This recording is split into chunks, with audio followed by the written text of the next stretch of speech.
7వ నెలలో పండుగ జరుగు కాలంలో ఇశ్రాయేలు అందరూ రాజు వద్దకు వచ్చింది.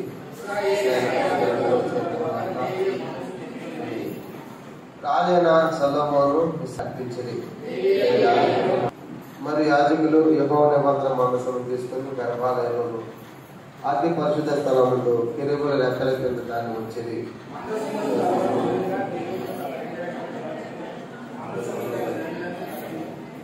వాటి కథలు గర్భాలయం ఎదుట కనబడినంత పొడవుగా ఆ దండలు ఉంచబడ్డా కానీ అవి బయట కనబడలేదు. నేటి వరకు అవి అచ్చటనే ఉన్నది. యాజకులు పరిశుద్ధ తమ వంతులు చూడకుండా తమను తాము ప్రతిష్ఠించుకునేది.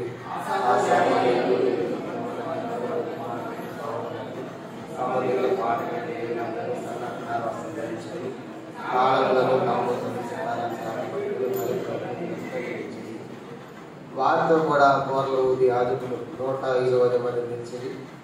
బోరలు ఊదువారు పాఠకులు ఏకస్వరముతో యెహోవాకు కృతజ్ఞతాస్తుతులు చెల్లించుచు గానము చేయగా యాజకులు పరిశుద్ధ స్థలంలోని బయలువెళ్ళి ఆ బోర్లతోనూ తాళములతోనూ వాద్యంతోనూ కలిసి స్వరమెత్తి యెహోవా దయాళుడు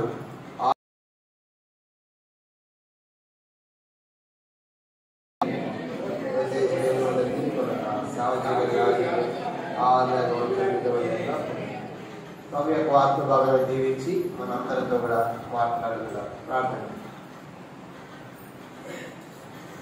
పరలోకమందున్న మా తండ్రి, పరిశుద్ధ దేవ స్తోత్రాలు. ఉదయకాల సత్యంలో మీరు సహాయపడ్డారు. తిరిగి మధ్యాహ్న సత్యంగా కూడా బాధలు పట్టుకున్నాం తండ్రి.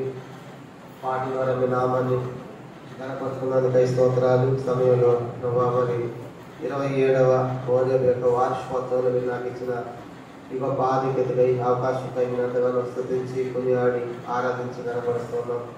ఆయన మా తండ్రి హోరేబుతో తండ్రి మీరు చేర్చబడిన పండగ, పట్టబడిన పండగ, వెంబడించిన పండగ, ఆశ్రయమైన పండగ, ఆదరణించే పండగ తండ్రి, మరి పరిశోధింపబడిన పండగ, ఆయన మా తండ్రి పుణ్యకరించబడిన పండగ మీరు చేయబడి ద్వారా హోరేబులో పిలిచినటువంటి ప్రతిష్ఠిత ప్రత్యేకమైన జీవితాన్ని బట్టి, మీ సన్నిధిని బట్టి, మీ స్వరాన్ని బట్టి, మీ వాగ్దానాలను బట్టి, మీ ధర్మశాస్త్రాన్ని బట్టి మీకు ఎంతగానో వందనస్తులు వింటున్నాం. దయలో తండ్రి మిమ్మల్ని ఆరాధించి కనపరుస్తున్నాం. తిరిగి ఆ యొక్క మందిరం తండ్రి ఇవన్నీ కూడా తీసుకొచ్చినటువంటి ఆ హోరేబులో తండ్రి మీ ప్రజలముగా నీ మందిరముగా మేము ఉంటుండగా ఎలాగ మేము అభివృద్ధి చెందాలో మీ కొరకు జీవించాలో కూడా ఈ యొక్క సాయంకాల వేళలో మీరే మాతో మాట్లాడుతారని ప్రార్థిస్తున్నాం. తండ్రి కనుక 27వ తన హోరేబు వార్షికోత్సవం కొరకై ప్రార్థించి రాగల వీళ్ళందరూ బట్టి మీకు స్తోత్రాలు. అందరినీ దీవించి ఆస్వాదించండి. లైవ్లో ఇచ్చిన బిడ్డలతో మీరే మాట్లాడి మధ్య పొందమని సమయమంతా దీవెనకరంగా ఆస్వాదకరంగా చేయమని యేసు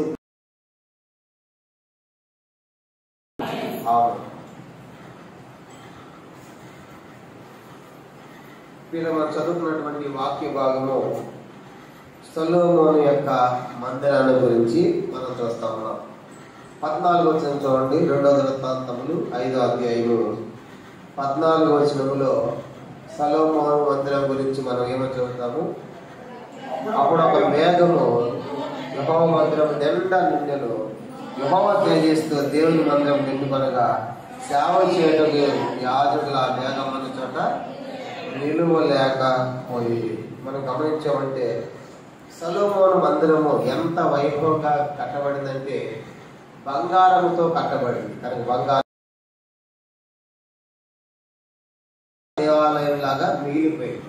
అలాంటి మందిరాన్ని ఇంకా మరి ఎవరు కూడా అలాంటి సొలొమోను కట్టినట్టు కట్టబడలేదు. కానీ ఇది హోరేబు మందిరం, ఇది వార్షికోత్సవం కాబట్టి ఈ మందిరం కూడా దినదినానికి ఎలా ఉండాలంటే మరి దేవుని యొక్క మహిమతో నింపబడిన మందిరంగా ఉండాలి. 14వ వచనంలో రాయబడింది. తెలుగు బైబిల్లో యెహోవా తేజస్సు అని రాయబడింది. నిండు కొనగా అని రాయబడింది.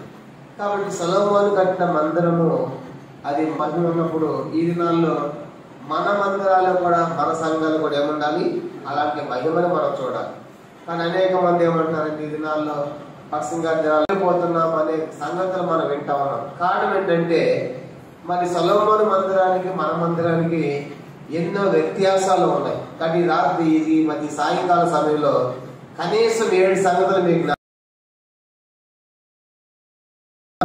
లేదంటే మన మందిరాలకున్న వ్యత్యాసాలు ఏంటో దేవుని వాక్యంలోంచి ఒక 7 సంగతులు చూడబోతా ఉన్నాం. ఆ 7 సంగతులు విషయం మనం జ్ఞాపకం చేసుకుంటాం. కాబట్టి సొలొమోను మందిరం అనగానే బంగారంతో కట్టాడు కాబట్టి మహిమ ఉంది అని అనుకుంటే పొరపాటే. అంటే బంగారంతో కట్టినంత మాత్రం మహిమ లేదు. నేను హైదరాబాద్లో ఉన్నాం, చాలా స్థలాలకు వెళ్తాం. కొన్ని మందిరాలు అంతా ఏసీ మందిరాలు కాబట్టి కనుక మందిరాలు కళ్ళు జిగేలమంటే ఎలా కట్టారు, కానీ అనేక మందిరాల్లో సమాధానం లేదు, నెమ్మది లేదు. కనుక కోర్టు కేసులు, కలవరాలు. కనుక కారణం ఏంటి? కనుక భౌతికంగా చాలా అలంకరించారు కానీ ఆత్మ సంబంధమైన మందిరంలో లేవన్నమాట. కాబట్టి కొన్ని స్థలాల్లో చిన్న పల్లెటూరులో కావచ్చు, పూరి గుడిసెలో కావచ్చు, కనుక అక్కడ పెద్ద ఉంటుంది, ఆ మందిరంతో మహిమ ఉంటుంది. కనుక అది మనం చూస్తాం. కాబట్టి నేను చెప్పేది భౌతికమైన మందిరాలు కాదు, కనుక ఆత్మ సంబంధంగా మన మందిరం ఎలా ఉండాలి అనేది ఈ యొక్క సాయంకాలం మనం చూస్తాం. అసలు మందిరం అయితే మన హృదయమే. మొదటి కొరింథీ 3 చెప్పాడు కదా, మీ హృదయమే దేవునికి ఆలయం ఉన్నాడు. అది మొట్టమొదటి. కనుక మన హృదయం పరిశుద్ధంగా ఉండాలి. కనుక దేవుడు మొట్టమొదటి మనలోనే నివసిస్తాడు.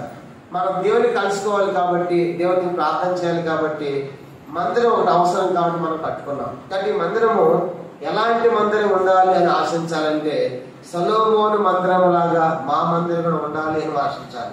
కానీ సొలొమోను మందిరం ఎలాంటి మందిరం అంటే 14వ వచనంలో యెహోవా తేజస్సు, యెహోవా మహిమతో దేవుని మందిరం నిండుకొనగా సేవ చేయడం యాజకులు ఆ మేఘమున్న చోట నిలువలేకపోయేది. అంటే సొలొమోను మందిరము మహిమ కలిగిన మందిరము అన్న చెప్పి. ఎలాంటి మందిరం అంట? కానీ ఎందుకు సొలొమోను మందిరం మహిమ జరిగింది?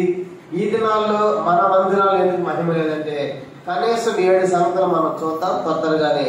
దాంట్లో మొదటి సంగతి చూడండి, 2 దినవృత్తాంతములు 5వ అధ్యాయం మొదటి సంగతి చూద్దాం. 7వ వచనం సొలొమోను మందిరములో ఏముందంట? 2 దినవృత్తాంతములు 5వ అధ్యాయం 7వ వచనం. మరి యాజకులు యెహోవా నిబంధన మంచం తీసుకుని గర్భాలయంలో అతి పరిశుద్ధ స్థలమందు తిరుమల కింద దాన్ని ఉంచి. అందరూ చెప్పండి, సొలొమోను మందిరము మందసమున్న మందిరము. చెప్పండి, ఏమన్నారు? సొలొమోను మందిరం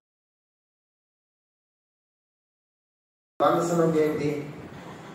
చెప్పండి, మందసం అంటే దాంట్లో 3 వస్తువులు ఉన్నాయి. ఒకటి అహరోను చిగిర్చిన కర్ర, రెండవది చదువుకున్న కోరెములు ఏమిచ్చాడు,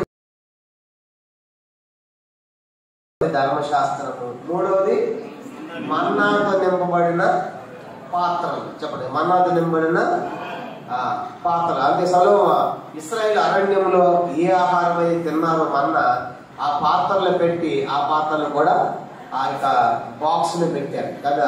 పెట్టిన తర్వాత దాన్ని అంతటిని కూడా బంగారంతో కప్పివేశారు. ఇక కొమ్మకర్ర కనపడదు, ఏం కనపడదు, అంతా కూడా బంగారం. ఆ బంగారు బాక్స్ లో ఈ 3 ఉన్నాయి. చెప్పండి, 3 ఏమున్నాయి? మొట్టమొదటి చెప్పండి ఏంటి? అహరోను చిగిర్చిన ఎండిపోయిన అహరోను చిగిర్చిన కర్ర, రెండవది 2 రాతి పలకలు, ధర్మశాస్త్రం ఉంది, మూడవది మన్నాతో నింపబడిన పాత్ర. ఈ 3 వస్తువులు కలిపి ఒక కొమ్మకర్రతో బాక్స్ చేసి దాంట్లో పెట్టి దాని కింద పైన అంతా కూడా ఏం పొదిగించాలంట? బంగారం. అంటే ఆ కొమ్మకర్ర కనబడి అంత ఏం కనబడింది? బంగారం. అలా పొదిగించబడింది. ఆ బాక్సే మందసం. ఆ బాక్సే. ఇప్పుడు ఆ 3 వస్తువులు కూడా యేసు ప్రభువుని చూపిస్తా ఉన్నాయి. ఆ 3 వస్తువులు మొదటిది అహరోను చిగిర్చిన కర్ర. అహరోను చిగిర్చిన కర్ర తీసుకొచ్చి ఆ బాక్స్ లో పెడితే, ఆ మందిరంలో పెడితే మరుసటి రోజు ఏం పూసిందంటే అది బాదమకాయని పూసింది. అంటే ఎండిపోయిన కర్రలు ఏం పుట్టింది? జీవం. ఎండిపోయిన కర్రలు ఏం పుట్టింది? జీవం. కాబట్టి అందుకే యేసు అన్నాడు యోహాను సువార్త 11:25 పునరుత్థానమును జీవమును నేనే. కాబట్టి ఆ కర్ర యేసు ప్రభువుని చూపిస్తా ఉంది. అది జీవం. ఎండిపోయిన కర్రలో జీవం పుట్టింది, అది యేసు ప్రభువుని చూపిస్తా ఉంది. రెండవ వస్తువు ఉందని చెప్పుకున్నాం మనము, 2 రాతి పలకలు. ఎవరు రాశారని చెప్పుకున్నాం? అవి దేవుడు రాశాడని చెప్పుకున్నాం. కనుక ఎక్కడ రాశాడు? అవి సినాయి కొండ మీద రాశాడు, 2 వైపులా రాశాడు. ఆ 2 రాతి పలకలే ఏమని చెప్పుకున్నాం మనము?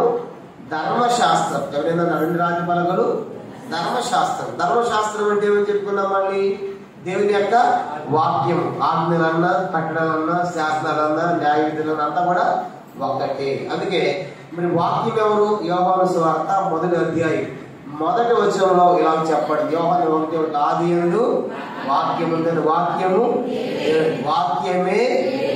ఇప్పుడు చెప్పండి, ఆ ధర్మశాస్త్రం ఎవరు? దేవుడు యేసు ప్రభువారు. ఆ కర్రలో పుట్టిన జీవం ఎవరు చూపిస్తా ఉంది? యేసు ప్రభువారు. మూడవదిగా దాంట్లో ఉన్న 3వ విషయం చెప్పుకున్నాం మనము, మన్నాతో నింపబడిన పాత్రలు. యేసు చెప్పాడు యోహాను సువార్త 6వ అధ్యాయంలో, పరలోకమును దిగి వచ్చిన జీవాహారము నేనే అన్నాడు. ఇప్పుడు చెప్పండి, ఆ మన్నా కూడా ఎవరు? యేసు ప్రభువారు. చెప్పండి, మన్నా కూడా యేసు ప్రభువారు. ఇప్పుడు మందసం అనగానే ఈ 3 వస్తువులు ఎవరిని చూపిస్తా ఉన్నాయి? యేసు ప్రభువారు. అప్పుడు ఒక మాట చెప్పదు, మందసము ఈక్వల్ టు యేసు క్రీస్తు అని చెప్పాలి. చెప్పండి, మందసం ఈక్వల్ టు యేసు క్రీస్తు. అంటే మందసము ఎక్కడ ఉంటే అక్కడ యేసు క్రీస్తు ఉన్నట్టే, దేవుడు ఉన్నట్లే. కానీ ఇప్పుడు సొలొమోను మందిరంలో ఏముంది? ఇప్పుడు చెప్పండి, మందసం ఉన్న మందిరం అంటే సొలొమోను మందిరంలో ఎవరున్నారు? యేసు ప్రభు ఉన్నాడు, ప్రభు ఉన్నాడు, దేవుడు ఉన్నాడు. అది ఎక్కడ పెట్టాడంటే ఆ మందసాన్ని కూడా చూడండి. 7వ వచనంలో ఎక్కడ పడితే అక్కడ పెట్టలేదు ఆ మందసాన్ని. ఏం చేసేది? ఆ మందసానికి ఆ గర్భాలయమును అతి పరిశుద్ధ స్థలమందు కెరూబుల రెక్కల కింద దానిని ఉంచిరి. చూసారు కాబట్టి ఎక్కడ పెట్టారంటే కెరూబుల రెక్కల కింద. 1 రాజుల గ్రంథం 8వ అధ్యాయం 6వ వచనం చూడండి. 1 రాజులు 8వ అధ్యాయము 8వ అధ్యాయం 6వ వచనం. మరి యాజకులు ఆ బయట ఉన్నది వెలుపలి ఆవరణం అంటారు. మొట్టమొదటిది వెలుపలి ఆవరణం. మీరు కూర్చున్నది పరిశుద్ధ స్థలం. నేను నిలబడింది స్థానం ఇచ్చారు. చెప్పండి, మందసానికి ప్రత్యేకమైన స్థానం ఇచ్చారు. ఎక్కడ పోతే అక్కడ పెట్టేది కాదు. కనుక ప్రథముడుగా ఉంటాడు సంఘానికి. కాబట్టి ఆయనకి మనం ప్రత్యేకమైన స్థానం ఇవ్వాలి. యేసు ప్రభువారిని మనం ఆహ్వానించి ఆయన ప్రత్యేకమైన స్థానం ఏదైనా ప్రత్యేకంగా మన హృదయంలో ఆహ్వానించాం కానీ ఆయనకు మనం సమానంగా పెట్టేశాం. కానీ అంతరిక్షంలో కూడా కూర్చోన్నట్లుగా ప్రభువు మన సంఘాలు చెప్పాలంటే ఒక విధంగా మన మందిరాలు మందసము లేని మందిరాలు. మన వ్యక్తిగత జీవితంలో, కుటుంబ జీవితం, సంఘ జీవితంలో లేదు. అసలు ఆయన మన లోపల లేడు. తట్టుకున్నాడు. ఎవడైనా తోడు అతనిలోనికి అంటే అర్థమైంది, లోపల ఉన్నాడు, బయట ఉన్నాడా? బయట ఉన్నాడు. ఎందుకు? లోపల ఆయనకి స్థానం లేదు, ప్రత్యేకత లేదు, స్థలం లేదు, ఆయన బయట ఉన్నాడు. కాబట్టి ఆయన తలుపు తడుతూ ఉన్నాడు. ఎవరు తలుపు తీస్తాడో వారి హృదయంలోనికి, వారి గృహంలోనికి, వారి మందిరంలోనికి ఆయన రావాలని కోరుతూ ఉన్నాడు. కాబట్టి ఆయన బయటికి వెళ్ళాడంటే అర్థమైందంటే హృదయంలో ఆ పరిశుద్ధముగా లేదు, ఆయన ఉండటానికి అనుకూలముగా లేదు, నివాసయోగ్యముగా లేదు. ఏముంది హృదయంలో? మార్కు సువార్త 7వ అధ్యాయం అని తెలిసి 20 నుంచి 13 చెడ్డ లక్షణాలు బయట ఉన్నాయి. కాబట్టి సాయంకాలం మనం ఆలోచించాలి. మా మందిరం, మా హృదయమైన మందిరాలు కూడా యేసులో నివసించాలంటే పరిశుద్ధంగా ఉండాలి. తర్వాత ఆయనకు ప్రత్యేకమైన ప్రథమ స్థానం ఇచ్చేవారు ఉండాలని ప్రభు కోరుతున్నాడు. ఇది మొదటి ప్రాముఖ్యమైన సంగతి. సొలొమోను మందసానికి ఆయన ప్రత్యేకమైన స్థానాన్ని కల్పించేట్టుగా మనం చూస్తాం. కాబట్టి అతి పరిశుద్ధ స్థలంలో పెట్టాడు. ఎవరిని ముట్టకుండా పెట్టాడు. ఎవరిని ముడితే ఏమవుతుంది? మందసం తాగితే ఏమవుతుంది? ఆనాడు దావీదు మందసాన్ని తీసుకొస్తున్నప్పుడు వచ్చే సొంత తరముతో కాళ్ళు ఎడ్ల యొక్క కాళ్ళు జారుతుందని మందసం పట్టుకోపోయాడు. ఏమైపోయింది? వెంటనే దేవుడు మొత్తం అక్కడే ఆయన చనిపోయాడు. కాబట్టి మందసం ఎవరు ముట్టుకునేది కాదు. చూసారా? కాబట్టి ఒకసారి అలాగే మందసము ఫిలిస్తీన్ల దేశాన్ని తీసుకొని పోయారు. ఈ మందసం ఉంటే ఇశ్రాయేలు గెలుస్తా ఉన్నారు కాబట్టి మనం తీసుకుని పోదామని ఫిలిస్తీన్లు ఆ దేశం తీసుకుని పోయారు. వాళ్ళకి ఏం జరిగిందంటే రహస్య స్థలాల్లో గడ్డల చెమ్మో ఇది మన దగ్గర ఉండకూడదని వాళ్ళు ఎప్పుడు అష్టోదికి మొత్తానికి ఆ ఫిలిస్తీన్ దేశం అంతా తిప్పి ఒక కొత్త బండి కట్టేసి దాని మీద ఎక్కించి ఎక్కడ పంపించారంట? బెర్షెమెషు అందరినీ పంపించారు. ఇది మన దగ్గర ఉండడానికి వీల్లేదు. కాబట్టి మందసము ఎవరు పడితే వాళ్ళు ముట్టుకునేది కాదు. దాని ప్రత్యేకమైన స్థానం ఇవ్వాలి. కాబట్టి ఏం తెలియజేస్తుందంటే యేసు ప్రభు వారికి ఎవరైతే ప్రథమ స్థానం ఇస్తారో అక్కడ ఆ కుటుంబములు, ఆ సంఘములు, ఆ మందిరములో దేవునికి ఏముంటది? మహిమ ఉంటది. అది మహిమ కలిగిన మందిరంగా చేయబడాలంటే ఆయనకి స్థానం ఇవ్వాలి. కానీ ఈ దినాల్లో యేసు ప్రభువారికి ఎందుకు స్థానం ఇవ్వలేకపోతున్నామంటే మన హృదయంలో మన భార్యకి ప్రథమ స్థానం, మన పిల్లలకు ప్రథమ స్థానం, మన కుటుంబానికి, మన బంధువులకు, మన ఉద్యోగానికి, మన వ్యాపారానికి లాగా ఇవన్నీ పెట్టేసాం, ప్రభుని వెనక్కి పెట్టేశాం. కానీ ఈ సాయంకాలం తీర్మానం చేసుకుంటాం, ప్రభా నువ్వు ఇస్తేనే కదా ఈ భార్య, నువ్వు ఇస్తేనే కదా ఈ భర్త, నువ్వు ఇస్తే కదా ఈ పిల్లలు, ఈ ఉద్యోగం, వ్యాపారం అని చెప్పేసి ప్రభువుకు ప్రథమ స్థానం ఇవ్వాలి. అప్పుడు నీ కుటుంబం కానీ, హృదయం కానీ, మన మందిరం కానీ మహిమ కలిగిన మందిరముగా చేయబడుతుందని చెప్తాం. ఇది మొదటి ప్రాముఖ్యమైన విషయం. కాబట్టి ఈ దినాల్లో ప్రభుకు ప్రథమ స్థానం లేదు కాబట్టి ఆయన చివరి సంగతి చెప్తాను, నేను తలుపుకి నేను బయట ఉన్నాను అని చెప్తున్నాడు. కాబట్టి ఈ రాత్రి ఆయన మన లోపల రావాలని కోరుతుంటుండగా ఆయన ప్రథమ స్థానం ఇద్దాం. కాబట్టి ఆయన అందరికంటే ఉన్నతమైన స్థానంలో ప్రభుని పెట్టుకున్నప్పుడు తప్పనిసరిగా మనం ఆ మహిమను చూస్తామనేది మొదటి సంగతిగా మనం చూద్దాం. రెండవది చూడండి, సొలొమోను మందిరంలో రెండవది ఏముందంట? 2 దినవృత్తాంతములు 5వ అధ్యాయం, 2 దినవృత్తాంతములు 5వ అధ్యాయం 10వ వచనం. ఇశ్రాయేలు ఐగుప్తులోని బయలుదేరిన తరువాత యెహోవా హోరేబునందు వారితో నిబంధన చేసిన అప్పుడు మోషే ఆ మందసమును ఉంచిన 2 రాతి పలకలు తప్ప మరేమీ. కాబట్టి ఇప్పుడు సొలొమోను మందిరం, అందరూ చెప్పండి, సొలొమోను మందిరము రాతి పలకలు కలిగిన మందిరం, ధర్మశాస్త్రం కలిగిన మందిరం. రెండవది ఏముందంటే సొలొమోను మందిరంలో వాక్యం ఉంది, ధర్మశాస్త్రం ఉంది. కాబట్టి ఎక్కడ వాక్యం ఉంటుందో అక్కడ మహిమ ఉంటుంది. నిన్న చూసే కదా వాక్యం ఎవరు? యోహాను 1:1 వాక్యం ఎవరు? దేవుడే, యేసువారి. కాబట్టి ఆ వాక్యం ఉండాలి. కనుక వాక్యం ఉన్న మందిరం ఉండాలి. కాబట్టి వాక్యం ఉన్న మందిరం. కాబట్టి ఎక్కడ వాక్యము స్థానం ఉంటుందో అక్కడ దేవుని యొక్క మహిమను మనము చూచే వారిగా మనం చూస్తాం. కాబట్టి ఈ దినాల్లో ఎందుకు మనము మన మందిరంలో మహిమ లేదంటే మనకు వాక్యము చాలా విస్తారంగా ఉంది. ఈ దినాల్లో వాక్యానికి ఏం తక్కువ లేదు. యూట్యూబ్లు చాలా ఉన్నాయి, ఆ ఫేస్బుక్లు చాలా ఉన్నాయి, తర్వాత వాట్సాప్లు చాలా ఉన్నాయి, పుస్తకాలు చాలా ఉన్నాయి. విస్తారమైన వాక్యాన్ని మనం వింటున్నాం. కానీ ఎందుకు మరి మన మందిరం మహిమ లేదు? వాక్యం వింటున్నప్పటికీ కూడా అంటే వాక్యాన్ని వింటున్నాం కానీ దాన్ని కనీసం 7 సంగతులు మీకు చెప్తాం. మొదటిది, వాక్య విషయాలు ఎలాంటి వైఖరి కలిగి ఉంటున్నాము చూడండి. ఇర్మియా గ్రంథం 6వ అధ్యాయం 10వ వచనం. వాక్యం వింటున్నాం కానీ ఎలా వస్తున్నామంట? ఇర్మియా గ్రంథం 6వ అధ్యాయము 10వ వచనం. విందులో నేను ఎవరితో మాట్లాడేదను, ఎవరికి సాక్ష్యం ఇచ్చేదను, వినలేకపోయింది. ఇదిగో వారి యెహోవా వాక్యమందు సంతోషం లేని వారే దాన్ని తొణీకరింది. చాలా ఇక్కడ మనం గమనించాలి 3 విషయాలు చెప్పి. ఒకటి, వినటానికి తమ మనసును సిద్ధపరచుకున్నారు. కనుక వాక్యం మందిరానికి వస్తున్నారు కానీ మందిరానికి వచ్చేటప్పుడు ఎట్లా రావాలంట?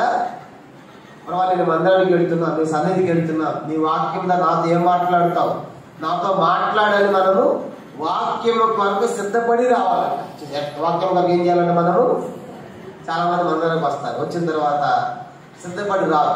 అన్నిటి సిద్ధపడతాం, ప్రధానికి సిద్ధపడి ఉండదు. మరి మందిరం వచ్చినప్పుడు కూడా నేను ఈరోజు వాక్యం వినాలి, ప్రభు నాతో మాట్లాడాలి, ఇంటికాడే సిద్ధపడి రావాలి. చాలా మంది ఆదివారం బైబిల్ అవగానే కట్ట బైబిల్ అయిపోగా టైం అయిపోగా ఏం చేస్తారు చెప్పండి, సిద్ధపడి ఏమన్నారు అన్నమాట. కానీ మొదటిది వాక్య విషయంలో మనకు సిద్ధపడలేదు. ఏమి లేదు, సిద్ధపాటు లేదని చెప్తున్నాడు. రెండోది ఏమి లేదంటే అక్కడ యెహోవా వాక్యమందు సంతోషము లేదు చెప్పండి. రెండోది వాక్య విషయంలో ఎలాంటి వైఖరి ఉన్నాయి ఈ ప్రజలకి? సంతోషం లేదు. వాక్యం కాస్త టైం అయిపోయింది అనుకోండి, ఏం చేస్తారు చెప్పండి? మీటింగ్ మందిరం టైం అయిపోయింది అనుకోండి, గడియారంగా చూస్తూ ఉంటారు, ఇంకా పాస్టర్ ముగించలేదండి. కాబట్టి మన మందికి వాక్యం చెప్తా ఉంటే సంతోషం ఉంటారు. కనుక నా గురించి చెప్పాడు, మా గురించి చెప్పాడు అంట. కనుక వాక్యం చెప్తా ఉంటే సంతోషం లేదంట. కనుక అందుకే మహిమ లేదు. మూడోది ఏమి లేదంట, వాక్యం అంటే దానిని తృణీకరింతురు. ఎప్పుడు చెప్పిన వాక్యం చెప్తూ ఉంటాడు ఈ మాస్టర్ గారు, కనుక ఈ వాక్యం మాకు తెలియదా అని తృణీకారంగా చూస్తారు. చూసారా, వాక్యం మనకు తెలియక కాదు, కానీ వాక్యం లేక కాదు, వాక్యము సిద్ధపడి రావడం లేదు, వాక్యం సిద్ధపడే మనసు లేదు. రెండవది వాక్యం అంటే సంతోషం లేదు. మూడవది వాక్యం అంటే తృణీకరిస్తున్నారు. మాకు తెలిసిన వాక్యమే కదా అంటున్నారు, ఇప్పుడు విన్న వాక్యమే కదా అంటున్నారు. మూడవది. నాలుగో చూడండి, ఇరిమియా గ్రంథం 8వ అధ్యాయం. ఇంకేం చేస్తున్నారంటే వాక్య విషయంలో ఇరిమియా గ్రంథం 8వ అధ్యాయము 9వ వచనం. ఇరిమియా 8:9. జ్ఞానులు అవమానం పొందిన వారైది చిత్రపడి ఉన్నారు, వారు యెహోవా వాక్యం నిరాకరించిన వారు. గమనించామంటే 4వ సంగతి మనం చూసినప్పుడు ఇక్కడ రాయబడుతుంది ఏంటంటే, అందరూ పలకండి, వారు యెహోవా వాక్యమును నిరాకరించిన వారు. అంటే 4వది వాక్యం వాళ్ళు ఎంతకు వస్తా ఉంటే ఏం చేస్తున్నారంట? నిరాకరించడం. అంటే అర్థం ఏంటి? ఇది మాకొద్దు, ఇది మాకు కాదు, మాది కాదు అన్నట్లుగా నిరాకరిస్తున్నారు. నేను ఆ మధ్య రాయలసీమలో 3 రోజులు ప్రత్యేకమైన కూడికలకి వెళ్ళా. 3 రోజులు వెళ్తే వాక్యం అయిపోతా ఉంది. ఒకరోజు వెనకాల 3 కూర్చున్నారు. కూర్చున్న తర్వాత నాకు అర్థమైపోయింది, అందరూ వెళ్ళిపోయి వాళ్ళే కూర్చున్నారు, పైన సేవకుడు నేనే ఉన్నాం. దిగి వెళ్తా ఉంటే నన్ను పట్టుకుని మా గురించి చెప్పావు, మాకు డబ్బు మీద ఆశ లేదు, అధికారం మీద ఆశ లేదు, పదవి మీద ఆశ లేదు అని చెప్పేసి మొత్తం చెప్పేస్తా ఉంటాను. నాకు నేను ఆ వంట ఆశ్చర్యపోయాను, మీకు చెప్పలేదు కదా అంటే మాకు చెప్పావు అంటున్నారు. అంటే వాక్యాన్ని ఏం చేస్తున్నారు? వాళ్ళు ఎందుకు వచ్చిన వాక్యాన్ని నిరాకరిస్తున్నారు. ఒక భవిష్యత్ నీ లోపల ఉండి సరి చేసుకో. కాబట్టి నీ లోపల వాక్యము నేను గుచ్చినప్పుడు తాకినప్పుడు సరి చేసుకోవాలి కదా. సరి చేసుకోకపోతే ఏం చేస్తారు? మాకు చెప్పామని చెప్పేసి ఇది మాది కాదు అని నిరాకరిస్తా ఉన్నారు. కానీ ఎంత ఘోరం, ఎలాంటి పరిస్థితి. కానీ వాక్యం సిద్ధపడే మనసు లేకుండా వస్తున్నావు, సిద్ధపడకుండా వస్తున్నావు. రెండోది వాక్యం అంటే సంతోషం లేకుండా వస్తున్నావు. మరి వాక్యాన్ని తృణీకరిస్తా ఉన్నావు. 4వది వాక్యం ఎందుకు వచ్చినప్పుడు కూడా ఇది మా 4వది. 5వది మత్తయి సువార్త 15వ అధ్యాయం 6వ వచనం. మత్తయి సువార్త ఇంకా వాక్యాన్ని ఏం చేస్తున్నామంట? మత్తయి సువార్త 15వ అధ్యాయము 6వ వచనం. మీరు మీ పారంపర్యాచారము నిమిత్తమై దేవుని వాక్యమును నిరర్ధకము చేయుచున్నారు. చాలా గమనించమంటే ఇప్పుడు 5వ సంగతి మనం చూసినప్పుడు దేవుని వాక్యాన్ని ఏం చేస్తున్నారంట? నిరర్ధకము చేయటం. నిరర్ధకము చేయటం అంటే అర్థము లేకుండా చేయటం. ఉదాహరణగా ఆ పెళ్లి ఎప్పుడో చనిపోయినప్పుడు ఏదో లోక సంబంధమైన కార్యక్రమాలు చేసినప్పుడు మా బంధువులంతా హిందువులు, తప్పనిసరి ఈ పని మేము చేయాల్సిందే. మరి వాక్య ప్రకారం చేయకూడదు అంటే అది చేయాల్సిందేనన్నా. అది అలా బైబిల్ అలా చెప్పినప్పుడు కూడా ఇది మేము చేయాల్సిందే. అంటే నువ్వు తెలిసి కూడా ఆ పని చేస్తే వాక్యం ఏమైపోయింది? నిరర్ధకం అయిపోయింది. అలా మన జీవితాల్లో దేవుని యొక్క మహిమను చూడకుండా మనం దేవుని యొక్క వాక్యాన్ని అపార్థం చేస్తున్నాం, నిరర్ధకం చేస్తున్నట్టుగా మనం చూస్తాం. కాబట్టి అందుకే అనేక సార్లు పెళ్లి సందర్భాలు, చనిపోయిన సందర్భాల్లో లోకంలో ఉన్నవన్నీ మనం కూడా చేసి దేవుని యొక్క వాక్యం ఏమైపోయింది మన ద్వారా అంటే అర్థము లేకుండా అయిపోయింది. అందుకే మన సంఘాల్లో మందిరం ఉన్న వాక్యం అంటే కనబడుతుంది కానీ దాన్ని పాటించే వారు లేదు. కాబట్టి మహిమను చూడలేకపోతున్నాం. 5వది. 6 చూద్దామా? యెషయా గ్రంథం 5వ అధ్యాయం 24వ వచనం. యెషయా గ్రంథము 5వ అధ్యాయము 24వ వచనం చదువుకుంటాం. యెహోవా యొక్క ధర్మశాస్త్రమును నిర్లక్ష్యం పరిశుద్ధ దేవుని వాక్కును తృణీకరించదు. కాబట్టి ఆ అగ్నిజ్వాల పొయ్యకాలను కాల్చివేయనట్లు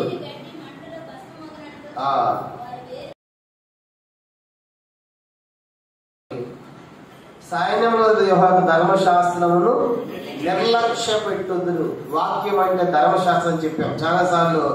ధర్మశాస్త్రం అంటే మనకి ఇది 5వ ఏంటంటే మనకి నిర్లక్ష్య వైఖరి. తర్వాత పరిశుద్ధ దేవుని యొక్క వాక్కును తృణీకరించదు. కనుక దేవుని యొక్క వాక్యాన్ని తృణీకరించడము, ధర్మశాస్త్ర నిర్లక్ష్య పెట్టడం ద్వారా మన సంఘాల్లో దేవుని యొక్క మహిమ చూడలేకపోతున్నాం.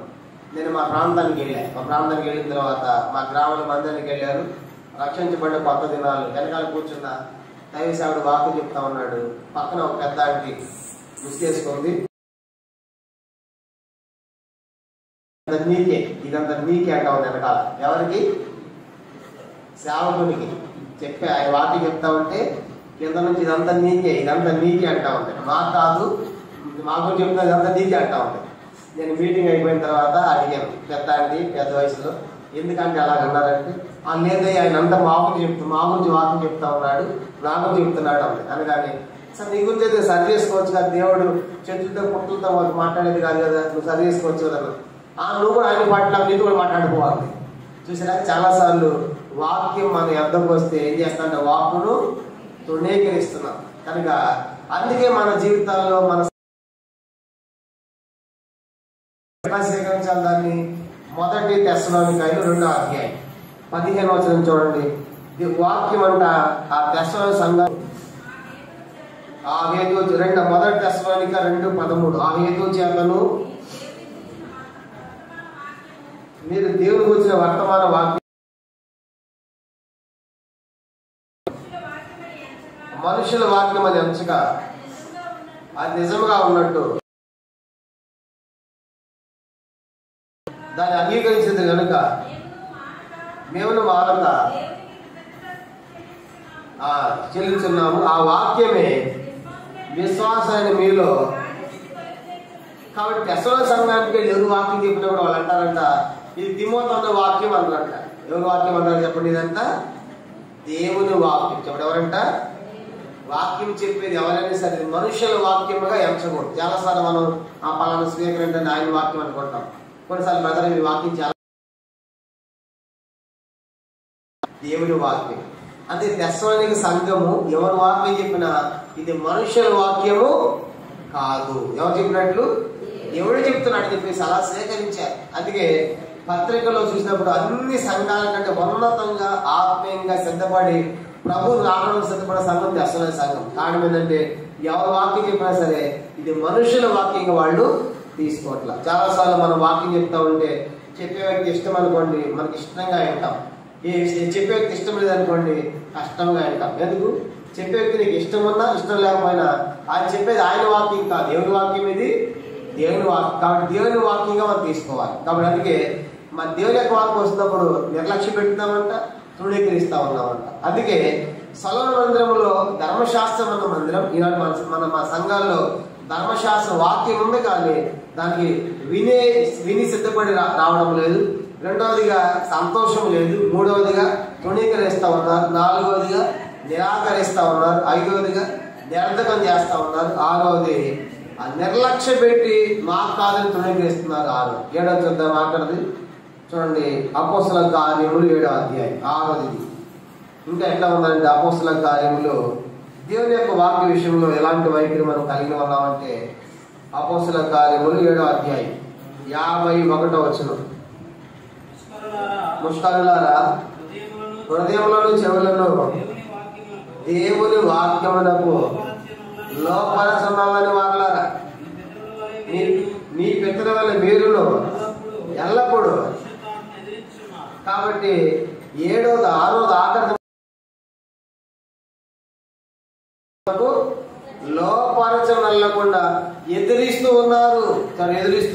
కాబట్టి దేవుని యొక్క వాక్యం చెప్తా ఉంటే ఇది మాది కాదు. గారు సాయంకాలం మిద్ది మీద కూర్చున్నాయంట. మిద్ది మీద ఉంది రాజా. ఇవన్నీ కూడా 3 బొమ్మలు 3 రకాలుగా ఉన్నాయి. పైకి మాత్రం చూస్తానికి ఒకే రంగులో ఉన్నాయి, ఒకే సైజులో ఉన్నాయి, ఒకే ఆకారంలో ఉన్నాయి. కానీ వ్యత్యాసం ఎంతమైతే రాజా ఈ 3 బొమ్మల వ్యత్యాసం అంటే ఈ చెవితో వదిలేస్తారు. ఈ బొమ్మ దాటగానే ఏ వాక్యం చెప్పారంటే ఎంత మంచి వాక్యము. ఏ వాక్యం చెప్పారంటే చికెన్ కూడా పెట్టారు ఈరోజు. ఇవన్నీ చెప్తారు. ఏ వాక్యం చెప్పరు పాపం. ఉల్లిపేసి వెళ్ళిపోయాడు. అది పెద్ద సంగమంలో ఉంటారు. నేను ఏం చేసినట్టు 2వ దశ నోట్లో వచ్చేసింది. అంటే మంచిగా ఎన్ని పాటలు పాడారు, ఎవరు పాడారు, ఎన్ని గంటలు ప్రారంభించారు, ఎన్ని పాయింట్లు చెప్పారు, ఎన్ని జాయింట్లు వేశారు అన్నీ చెప్తారు.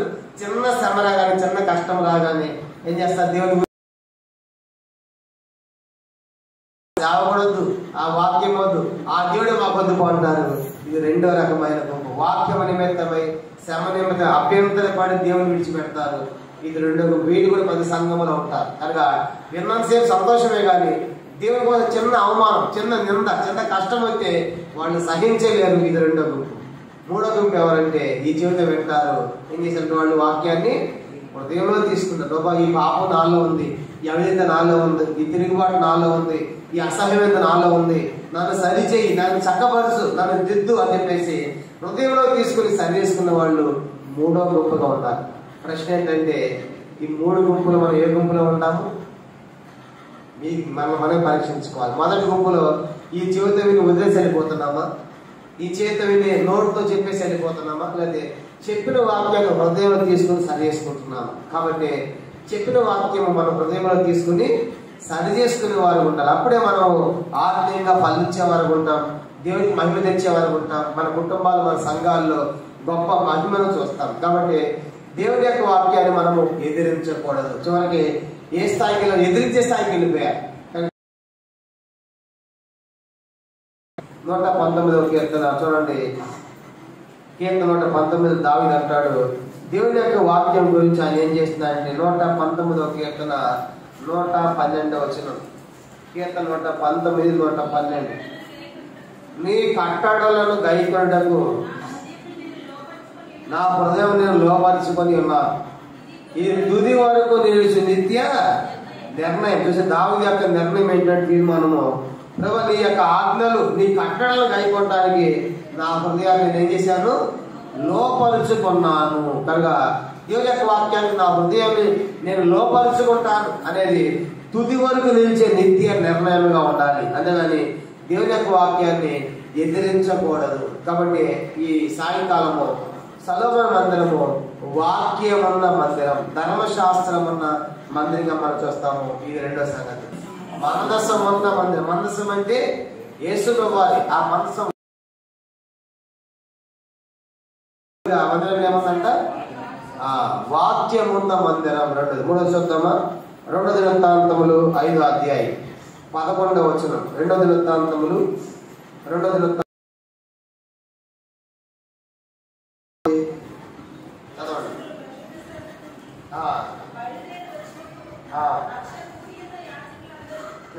అని చేశారు అంటే దేవుని పని ఆగిపోయింది అక్కడ.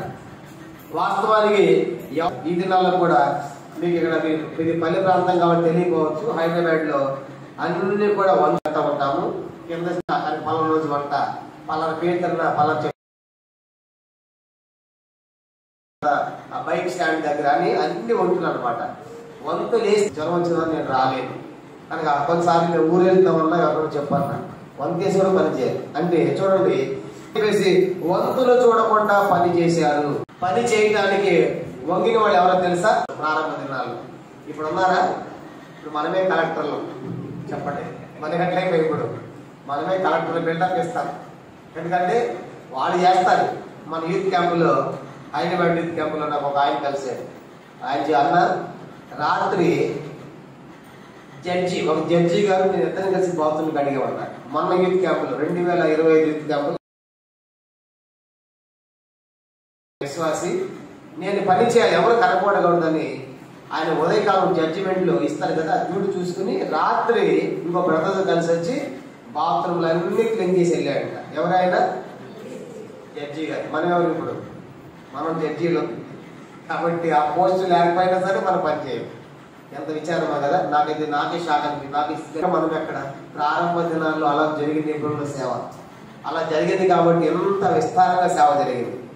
ఆ దినాలు కష్టమైన దినాలు, డబ్బు లేకపోయినా, వసతులు లేకపోయినా, ప్రయాణాలు ఖర్చులు లేకపోయినా సరే ఎంత విస్తారంగా సేవ జరిగింది.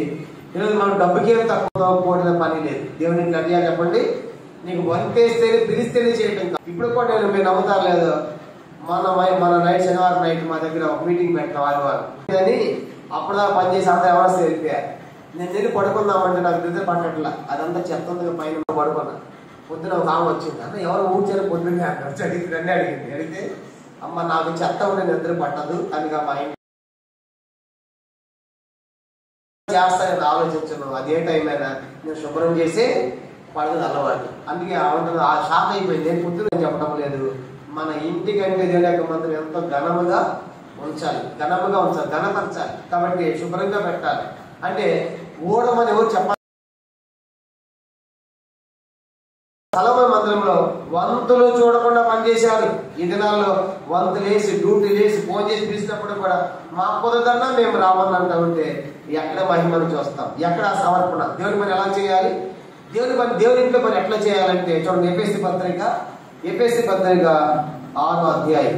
ఎఫెసీ పత్రిక దేవుని పని మనం ఎట్లా చేయాలంటే, ఎఫెసీ పత్రిక వంతులతో చేసేది కాదు దేవుని పని. ఎఫెసీ పత్రిక 6వ అధ్యాయం చూడండి, 6-7 వచనాలు. 7వ వచనం ఎఫెసీ 6:7 మనుషులకు చేసినట్లు కాక నీ మాట ప్రభువు చేసినట్లే ఇష్టపూర్వకముగా సేవ చేయుడి. దేవుని ఇంట్లో ఏ పని చేసేది మనం ఎట్లా చేయాలంట? ఇష్టపూర్వకంగా చేయాలి, కష్టంగా చేయకూడదు. కొన్నిసార్లు అన్ని ఇప్పుడు నాకు చెప్తాడు, నేనే గిన్నెలు కడగాలి, నేనే తవ్వాలి, నేనే కడగాలి, శుభ్రం చేయాలని సొనకుండా కొనుక్కుండా చేయకూడదు. ఎట్లా చేయాలంట? ఇష్టపూర్వకంగా చేయాలి. కొలస్సీ పత్రిక ఇంకెట్లా చేయాలి దేనికి పని? కొలస్సీ పత్రిక 3వ అధ్యాయం. కొలస్సీ పత్రిక 3వ అధ్యాయం చూడండి, 3వ అధ్యాయం 23-24 కలిసి ఉన్నాయి, చదువుదాము. 24 వచనం. ప్రభు వల్ల స్వాస్థ్యం ప్రతిఫలంగా పొందుదామని ఎరుగుదురు కనుక మీరేమి చేసినాను అది మనుషుల నిమిత్తమని కాక ప్రభు నిమిత్తమని మనస్ఫూర్తిగా చేయుడి. మీరు ప్రభువైన క్రీస్తుకు దాసులను. అందరూ చెప్పండి ఈ పని, ప్రభు నిమిత్తమని మనస్ఫూర్తిగా చేయుడి. దేవుని మనం ఎట్లా చేయాలంట? మనస్ఫూర్తిగా చేయాలి, ఇష్టపూర్వకంగా చేయాలి. ఇంకెట్లా చేయాలి? మొదటి కొరింథీ దేవుని ఇంట్లో పని మనము వంతులతో చేసేది కాదు. మొదటి కొరింథీ పత్రిక 16వ అధ్యాయం 14 వచనం. 16-14 మీరు చేయు కార్యములన్నీ ప్రేమతో చేయండి. చెప్పండి, దేవుని ఇంట్లో పని ఎట్లా చేయాలంటే మనము ప్రేమతో చేయాలి, ఇష్టముగా చేయాలి, మనస్ఫూర్తిగా చేయాలి, స్వచ్ఛందంగా చేయాలి. ఇది సమర్పణ చూపిస్తాం. నాకు ఎప్పుడైతే అలా చేస్తాము, ప్రభా నీ ఇంట్లో నాకు పని ఇచ్చావు ప్రభా నీకు స్తోత్రం అని చెప్పేసి దేవుని ఇంట్లో అలాగే మనం పని చేయాలి. కానీ పాస్టర్ గారు చెప్తాను, సేవకుడు చెప్తాను, పెద్దలు చెప్తాను, డ్యూటీ వేస్తే చేసే పనిగా మన పని ఉండకూడదు. ఎందుకంటే ప్రతిఫల బహుమానం ఇచ్చేది పాస్టర్ గారు సేవకుడు కాదు. ఎవరిస్తారు చెప్పండి? దేవుడు ఇస్తాడు. దేవుడి ఇంట్లో పని చేసిన బహుమానం చేద్దాము, ఆయన ఇస్తాడు. కానీ అందుకు ఆయన కొరకు మనం చేయాలి. అదే మనుషులు అనుకోవద్దు, మనుషుల కోసం చేశాడు అనుకోకుండా ప్రభు నిమిత్తమని చేయండి, ఇష్టపూర్వకంగా చేయండి, మనస్ఫూర్తిగా చేయండి, ప్రేమతో చేయండి. అప్పుడు దేవుని యొక్క ఆశీర్వాదాలు మనం పొందుతాం. ఇది 3వ ప్రాముఖ్యమైన సంగతి. సొలొమోను మందిరం మొదటిది మందసం ఉన్న మందిరం, రెండవదిగా రాతి పరంలో ధర్మశాస్త్రం వాక్యం ఉన్న మందిరం, మూడవది వంతులు చూడకుండా పని చేసిన వాళ్ళు మనకు కనబడతారు. వంతులు చూడకుండా తమను తాము సమర్పించుకుని పనిచేశారు. మూడవది. 4వ చూద్దామా? 2 దినవృత్తాంతములు 5వ అధ్యాయం. 2 దినవృత్తాంతములు 5వ అధ్యాయము 15వ వచనం, 12వ వచనం, 5-12 చదవ. 5-12 ఆసాపు హేమును ఎదుగుదల సంబంధమైన వారు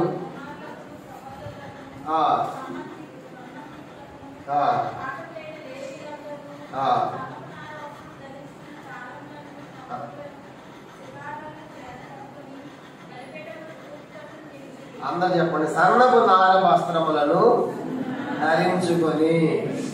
ఇప్పుడు మంత్రం వచ్చే వాళ్ళందరూ ఏ వస్త్రాలు ఉన్నాయంట?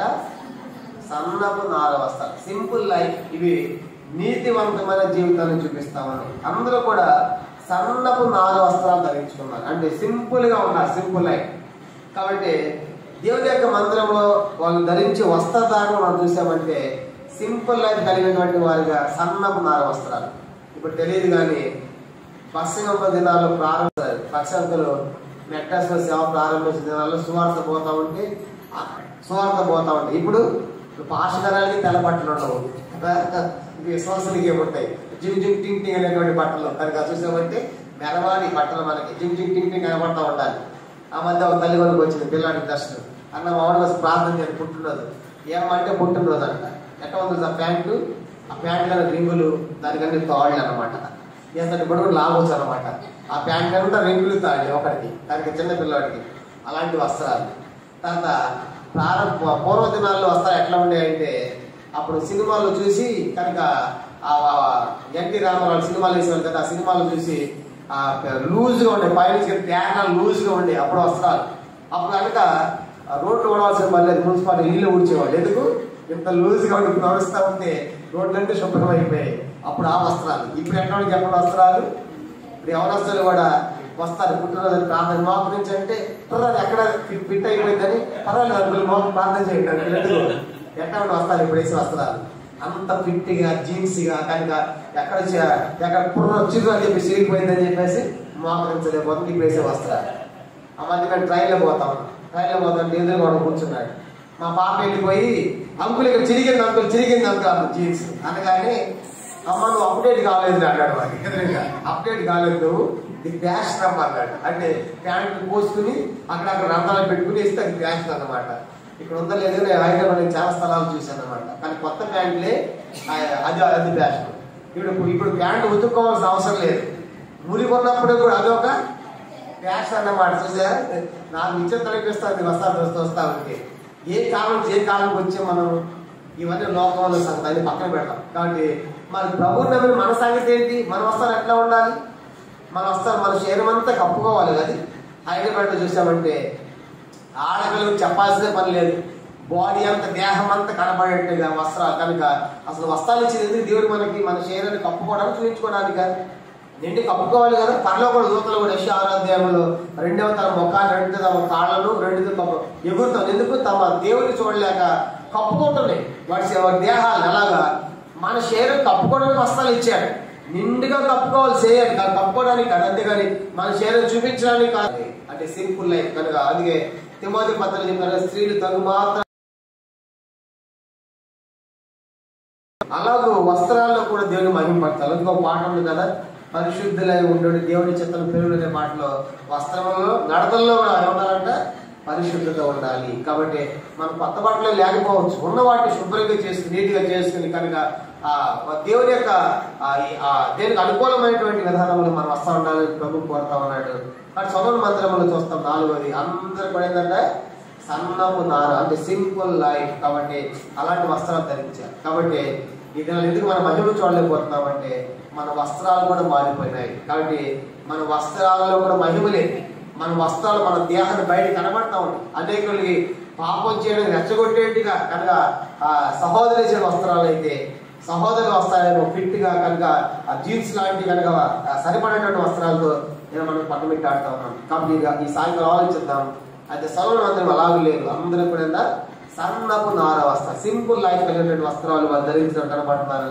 అందుకే ఆ మందిరంలో మహిమ తగిన మందిరంగా మనం చూస్తాం. ఇది ఎన్నోది 4. 5 చూద్దాము. ఇదే 2వ దినవృత్తాంతములు 5వ అధ్యాయం.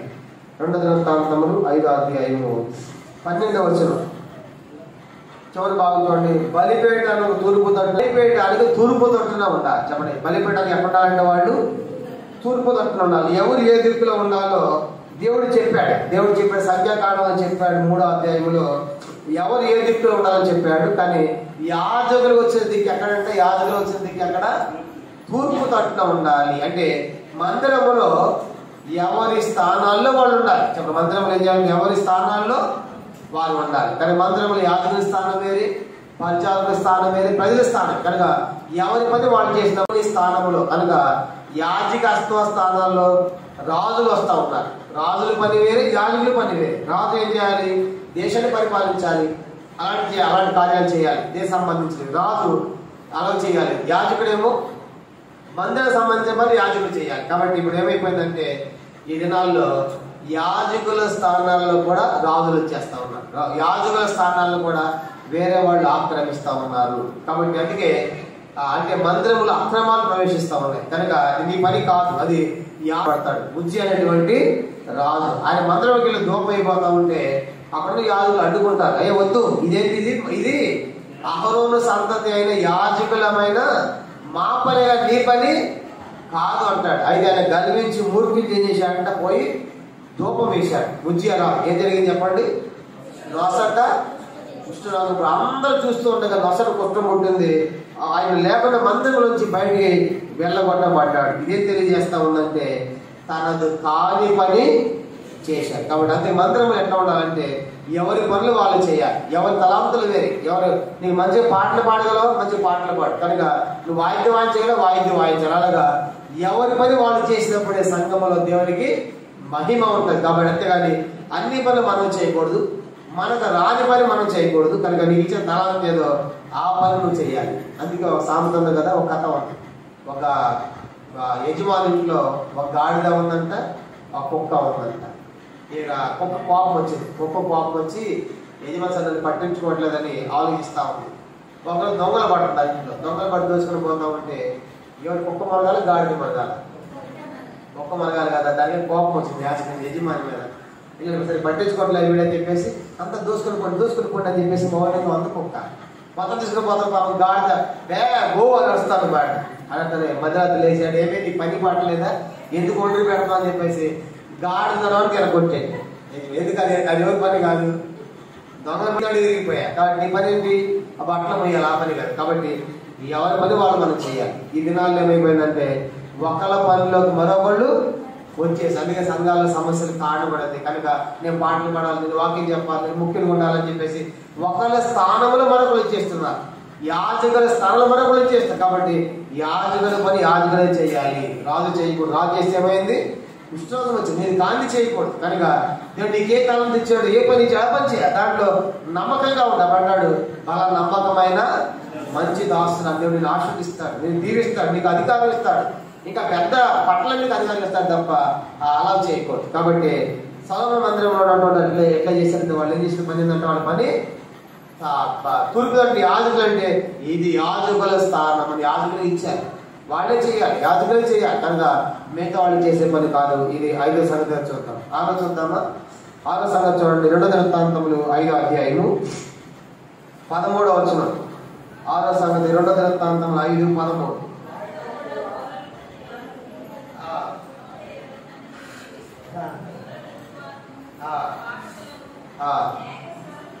ఏకస్వరముతో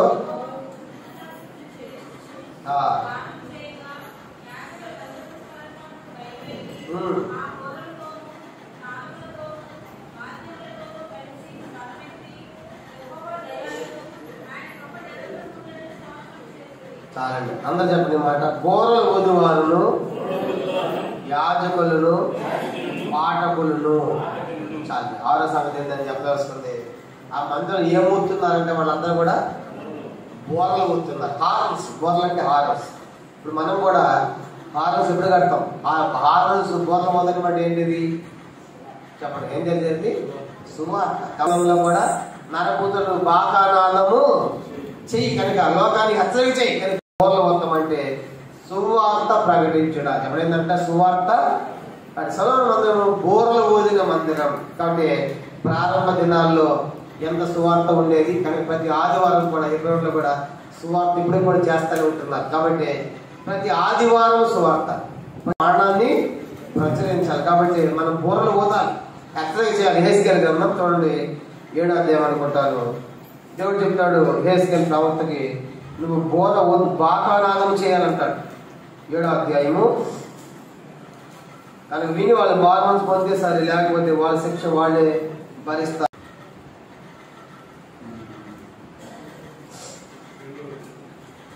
ఏడు కాదు చూడండి.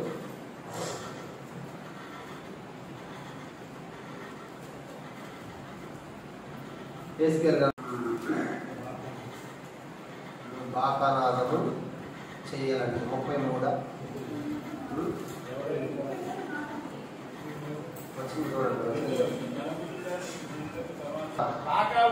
బాగా ఊది జనులను హెచ్చరిక చేసే సమయమున ఎవడైనా బాకానాదం వినియును జాగ్రత్త పడదు. బాణం తీసినాడు. ఏం చేయాలి? లోకాన్ని మనం ఏమవుదాలంట, లోకానికి మనం సువార్త ప్రకటించాలి. ఊదే మందిరం, బాగా ఊదే మందిరం. అందుకే మనం కూడా సువార్త ప్రకటించాలి. ఎందుకు సువార్త ప్రకటించాలి? సువార్త ఏం జరుగుతుందంట? తిమోతి పత్రిక, సువార్త ప్రకటిస్తే తిమోతికి రాసిన రెండవ పత్రిక మొదటి అధ్యాయం 9-10 కలిసి ఉన్నాయి. చివరి భాగం చదువుతాం. 2 తిమోతి పత్రిక మొదటి అధ్యాయం 9-10 చివరిలో చూడండి. ఆ క్రీస్తు యేసు మరణమును నిరర్ధకము చేసి జీవమును అక్షయుతను సువార్త వల్ల వెలుగులోనికి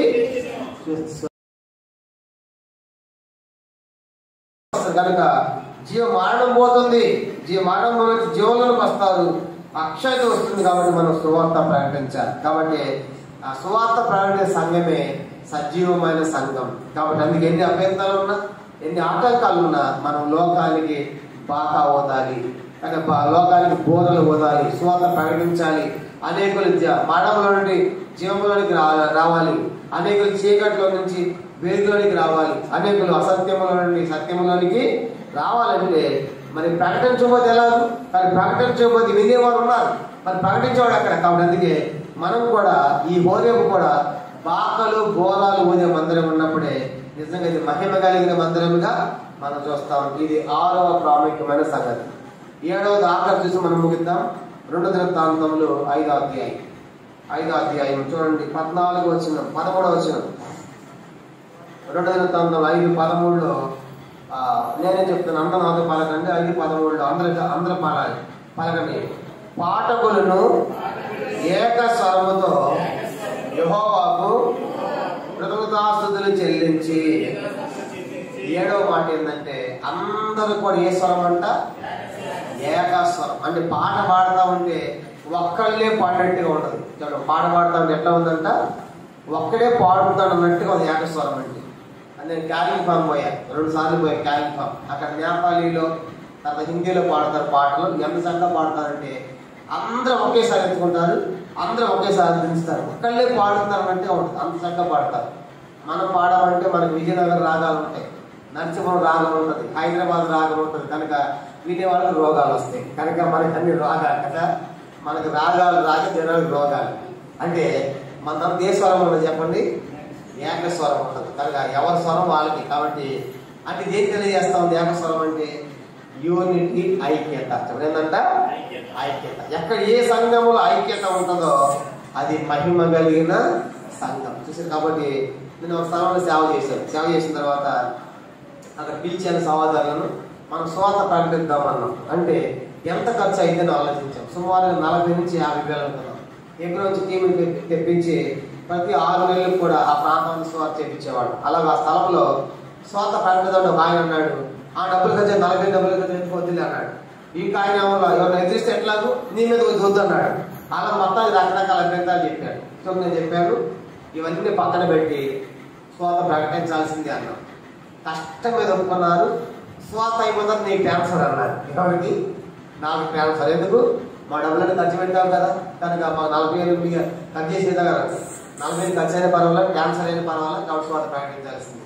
అంటే ఇప్పుడు సంఘంలో నలుగురు అభిప్రాయాలు చెప్తారు.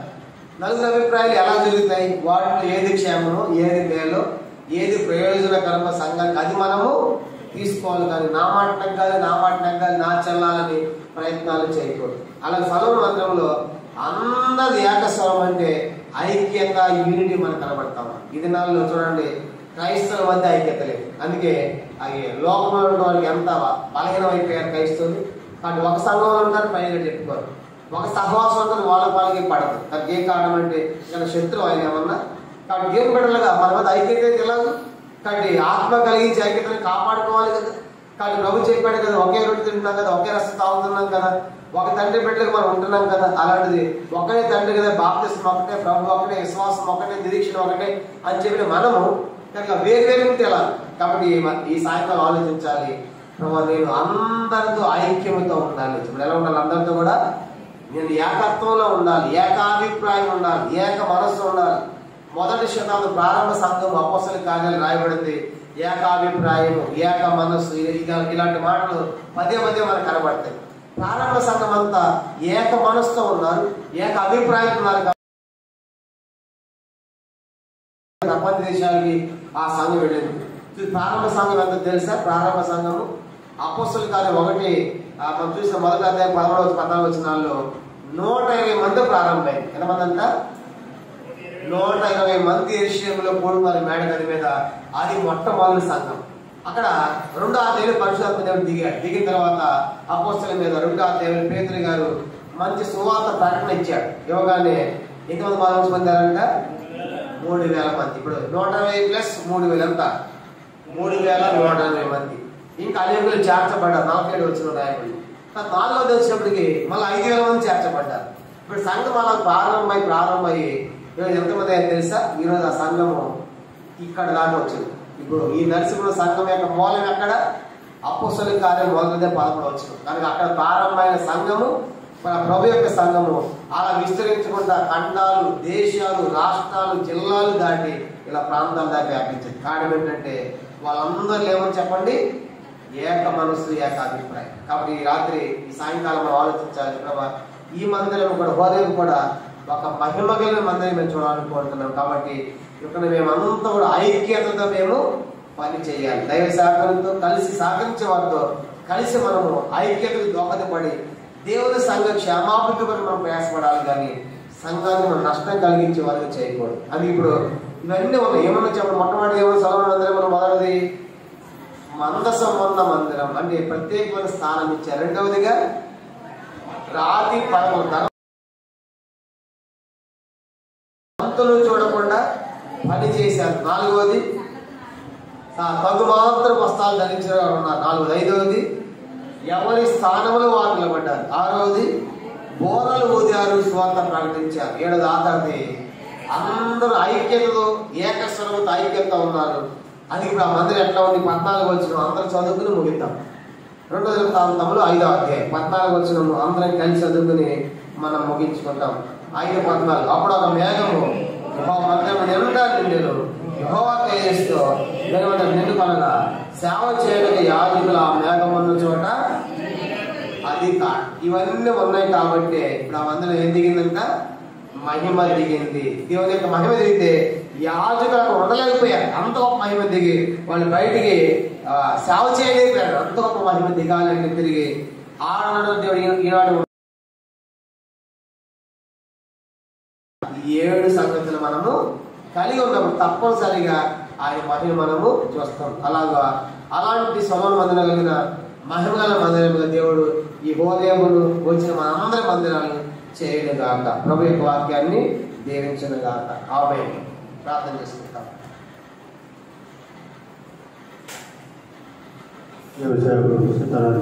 ప్రార్థన చేస్తాడు. స్థాయి దేవుడి వచ్చి మరి ఆశీర్వాదిస్తారు. వినాశనం చేసి ఆశీర్వాదిస్తారు. జాగ్రత్తగా ప్రార్థన చేస్తారు. స్థాయి దేవుడు ఆశీర్వాదిస్తారు.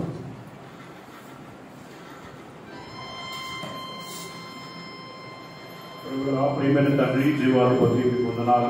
మా ప్రభు అయిన యేసుక్రీస్తు వారి నామమున మీ పాదముల జత చేరి మిమ్మల్ని మహిమపరుస్తున్నాం. ప్రభా, సొలొమోను ద్వారా మీరు నిర్మించినటువంటి మందిరంలో ఉన్న 7 అనుభవం ఈనాడు లేకపోవడానికి గల కారణం మా యొక్క అవిధేయతని, నిర్లక్ష్యమని యథార్థంగా ఒప్పుకుంటూ వస్తుంటున్నాం. ప్రభా, దేవుని యొక్క మందిరము మహిమతో నింపబడినప్పుడు యాజకుల సైన్యము కూడా అందులో నిలవలేకపోయేదని చెప్పి వ్రాయబడింది. ప్రభువా,